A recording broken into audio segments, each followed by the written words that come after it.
प्रणाम। आपसे एक गुजारिश है कि मेरे अभी बहुत सारे चैनल चल रहे हैं और उसमें मराठी अनिल गगनविधी थत्ते जो है वो अभी लाख की ओर सब्सक्राइबर उसके जा रहे हैं, उसको भी आप सब्सक्राइब कीजिए। मेरा एक खुद का हिंदी चैनल है अनिल थत्ते सवाल पे बवाल, जिसके ऊपर आप ये वीडियो देख रहे हैं अभी, उसको भी सब्सक्राइब कीजिए। क्या ये सब्सक्राइब किया तो आपको इंटीमेशन आएगी। ज़रूरी नहीं है आपको पसंद है, आपका विषय है तो देखो। मैं 6 चैनल चला रहा हूँ अभी, एक एक करके रोज़ नया चैनल एक एक शुरू हो रहा है। ट्रायल रन में 3 चैनल तो, और एक धर्मवीर करके है मराठी में, वो रिलीजन और स्पिरिचुअल थिंग्स के बारे में है, उसको भी आप देखिए एक बार, पसंद आया तो सब्सक्राइब कीजिए।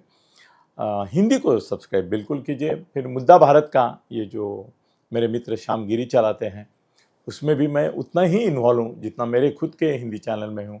तो मुद्दा भारत का भी मुझे अभी 1 लाख तक हम ऑलमोस्ट पहुँच गए हैं मुद्दा भारत के ऊपर, वो भी आप सब्सक्राइब करो, व्यू करो और दूसरों को भेज के उसकी भी ये करो।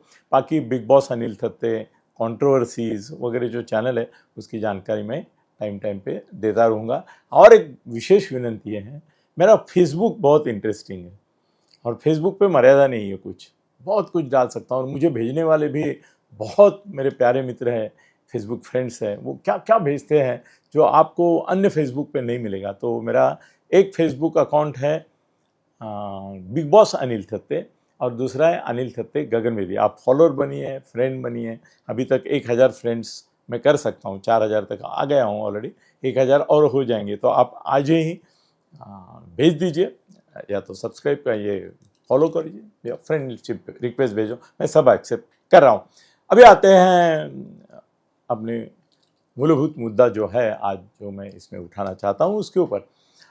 दोस्तों, हमने 100% भाजपा की जो कल्पना है उसके बारे में देश के ऊपर तो वो योजना, कल्पना, प्रकल्प जो था, संकल्प था 400 पार जाएंगे, फिर ये करेंगे वो करेंगे, तो एक गलत स्टेटमेंट की वजह से कि भी 400 पार अगर जाते हैं, वो भी एक मामूली फालतू आदमी ने किया था, पंतप्रधान ने नहीं किया था, अमित शाह ने नहीं किया था। वो बोले 400 पार होते हैं तो राज्य घटना हम बदल देंगे।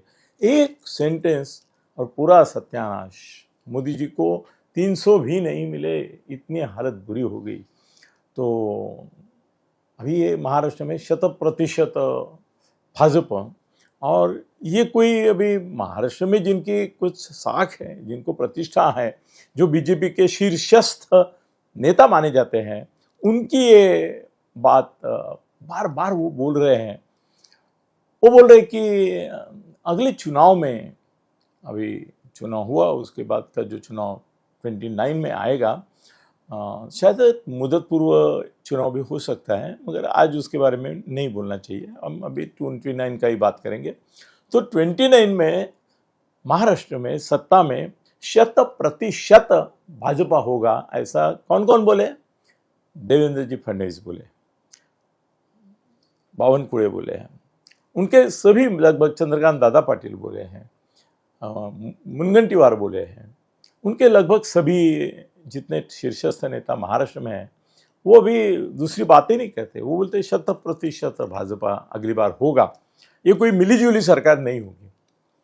आपको क्या लगता है कि सच में 100% भाजपा आएगी? और अगर 100% सीटें जीतना है तो क्या भाजपा ऐसा चाहती है कि अपोजिशन को एक भी सीट नहीं मिले, अपोजिशन ही नहीं हो? किसी एक असेंबली में, मुझे अभी याद नहीं, उत्तर तुम्हारा ईशान्य भारत में कहीं ऐसा हुआ है कि उधर विरोधी पक्ष का कोई एक भी आदमी नहीं, एक जो था वो भी अभी बीजेपी में चला गया, तो अभी कोई विपक्ष ही नहीं है। तो क्या महाराष्ट्र की जनता ये चाहती है कि 100% 288 है, सब के सब भाजपा के, कोई विरोधक ही नहीं असेंबली में? ऐसी चाहेगी कौन सी राज्य की जनता ऐसा चाहेगी कि 100% भाजपा? नहीं चाहेगी सर, नहीं चाहेगी। विरोधियों का होना बहुत जरूरी होता है, जरूरी होता है। लोगों का आवाज़ जो है वो सत्ता के कानों तक पहुंचना, सत्ता पे आने के बाद मुश्किल होता है।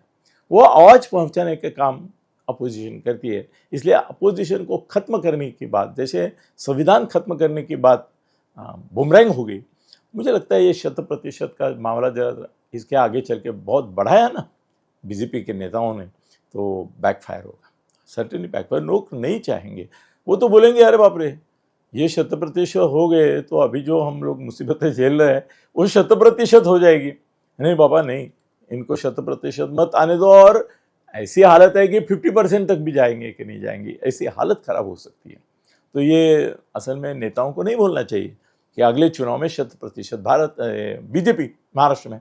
और एक उसका नुकसान हो रहा है कि आपके जो दो सहकारी अभी ऑलरेडी है, एकनाथ जी शिंदे साहब और अजीत दादा पवार, वो भी अस्वस्थ हो रहे हैं।